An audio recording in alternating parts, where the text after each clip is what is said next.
নমো কৃষ্ণ শংকৰ গুৰু হৰি ৰাম ৰাম হৰি ৰাম হৰি ৰাম। হৰি স্মৰণৰ মহিমা প্ৰহ্লাদে অসুৰসকলক বৰ্ণনা পদ। ৰাম শুনিলা সাধু সভা সদনী ৰতৰ অতৰ্ক মহিমা মাতি হৰি স্মৰণৰ জ্ঞানাদিৰ পদে একো শ্ৰমণ লাগয় হৰি স্মৰণত সুখে সমষ্টি মিলয় বুলিবা জ্ঞানৰ কাৰণ চিত সুধি বিদ্যাত পয়াদিশে নিৰ্মল কৰে বুদ্ধি কেনে জ্ঞানয় উপজীৱ হৰি স্মৰণত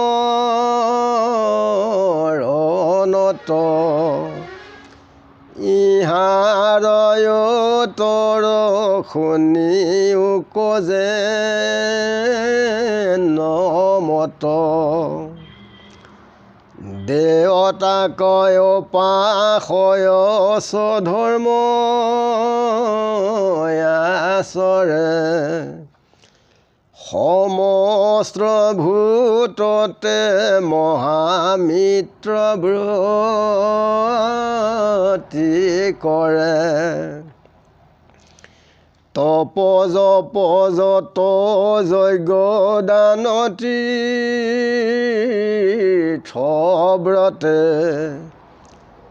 ইসবে চিতক সুধি নকৰে সিমতে যেন মতে হৃদিগত হোৱা ভগৱন্ত বাসনা সহিতে মলচিতৰ হৰন্ত এই অৰ্থে পুনৰপি কহো স্পষ্ট কৰি স্মৰণতে হৃদয়ত প্ৰৱেশি হৰি কলিকিত দুখ যত হৰন্ত সমস্ত বিশেষ বিস্তৰ মল কলিৰ যুগত শিৱমল গুছে হৰি স্মৰণে সবৰ্থা আনমল গোসাই বেকবিতো কোন কথা হৰি স্মৰিতৰে নৰে মৃত্যুৰো সংকট দৃষ্টান্ত সহিতে এই অৰ্থ কৰো স্পষ্ট যেন সুবৰ্ণৰ ধাতু মিশ্ৰম যত কেৱলে বনিষেতাক হৰন্ত সমস্ত খাৰ পানী টেঙা লয়া জয়দপি পখালে তথাপি দুৰ্বৰ্ণ নুগুচয়ে কোকালি সেইমতে যোগী ৰুচিত ৰজ তমল বিষ্ণু হে হৰন্ত তাক জানিবা সকল কদাচিত নুগুচয় যোগ ভাষত হৰি স্মৰণৰ কত কহিব মহত্ৰ নাহিকে উপায় আন স্মৰণ ৰসম পূৰ্বাপৰ সাধু বিতু কৰিল নিয়ম আৰু স্মৰণৰ কৰ মহিমা বিদিত যেন তেন মাত্ৰ হৰি সুমৰ কনিত্ৰ তথাপিতো পুৰুষাৰ্থ সিদ্ধি হৈবতাৰ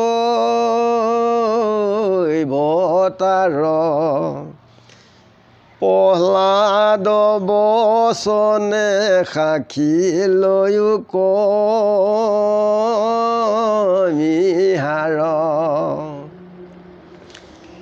বুলন্ত প্ৰহ্লাদে মহাউৎসুকে মনত অসুৰ সবক মানো মহাভাগৱত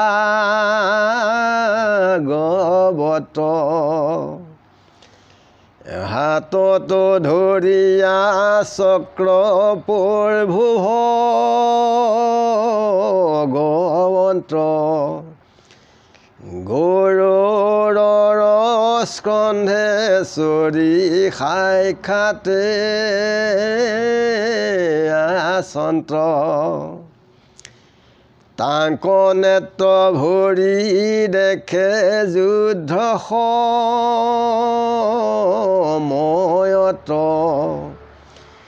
যোগী যাক প্ৰবন্ধনে দেখেহি দুয়ত হেন ঈশ্বৰক দেখে স্মৰি দে স্বভাৱী তাৰ হাতে মৰি সুখে মুকুতি পাৱে মহাক্ৰোধে শত্ৰু বুদ্ধি সুমৰে অসুৰে তাকো অনুগ্ৰহ কৰি কৰন্ত পশুৰ যিটো ভক্তি ভাৱে তাংক শ্ৰদ্ধাই সুমৰে তাহাৰ ভাগ্যৰ অন্ত পাইব কোনৰে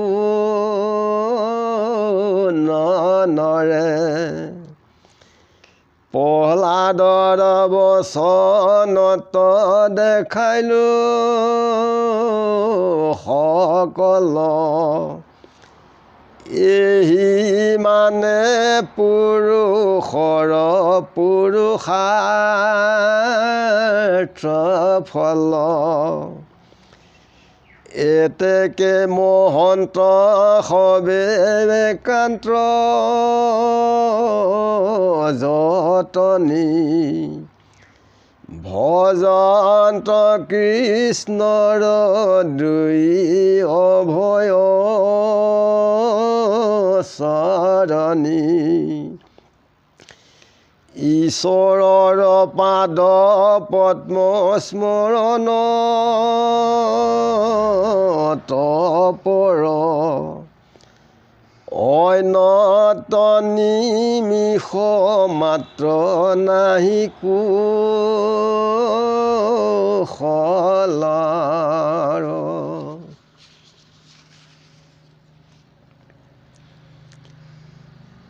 হৰিস্মৰণ বৰ অতৰ্কৰ মহিমা। তেখেতৰ নাম স্মৰণ কৰিবলৈ হ'লে জ্ঞানো আৱশ্যক নহয়, কেৱল একাগ্ৰচিতে তেখেতৰ নাম মনত ভাবিলেই হ'ল। ভাবি তেখেতৰ স্মৰণ কৰিলেই সকলো সিদ্ধি লাভ কৰে। যে জ্ঞানৰ কাৰণে জ্ঞানে চিত শুদ্ধি কৰে আৰু তপ আদিয়ে বধিক নিৰ্মল কৰে। যে জ্ঞানে কেনেকৈ হৰিক স্মৰণ কৰিব, ইয়াৰ উত্তৰ গৈছে যে দেৱতাক স্বধৰ্মৰে যি উপাসনা কৰে আৰু সমস্ত ভূতত যি মিত্ৰৱতীৰ ভাৱ কৰে, তপ জপ যাগ যজ্ঞ যিমানবিলাক ব্ৰত আছে, এইবিলাকে চিত্তক কেতিয়াও নিৰ্মল বা শুদ্ধ কৰিব নোৱাৰে। কেৱল কৃষ্ণ তেখেত হৃদিগত হৈ তেখেতক স্মৰণ কৰিলে হৃদয়ৰ যিবিলাক পূৰ্বজন্মৰ বৰ্তমান এই গোটেই অনাদি মলৰ সহ সকলোবিলাক তেখেতে হৰণ কৰে। যে হৰিস্মৰণত একো দোষ নাথাকে। বিশেষে কলি যুগত পাপৰ মল বেছি, সেইকাৰণে তেখেতক আমি সঘনেই স্মৰণ কৰিব লাগে। হৰি স্মৰণ কৰিলে মৃত্যুৰ সংকটৰ পৰা গৰাকীয়ে উদ্ধাৰ কৰে। ইয়াক দৃষ্টান্ত সহিতে কৈছে যে সোণত যেনেকৈ অনেক মল বান্ধি থাকে, তাক কেৱল জুইত পুৰিলেহে তাৰ মল আঁতৰ হয়। ঠিক খাৰ পানী টেঙালৈ সোণক ধৰিলে কেতিয়াও পবিত্ৰ নহয়। ঠিক যোগীসকলেও একাগ্ৰচিতে তেখেতক স্মৰণ কৰিলে মনৰ যিবিলাক মল, এইবিলাক সকলো কৃষ্ণই সকলোবিলাক আঁতৰাই পেলায়। যে স্মৰণৰ মহিমা বৰ অদ্ভুত। স্মৰণৰ বাহিৰে আন দ্বিতীয় উপায় তাৰ সমান নহয়। প্ৰহ্লাদে দৈত্য শিশুসকলক কৈছে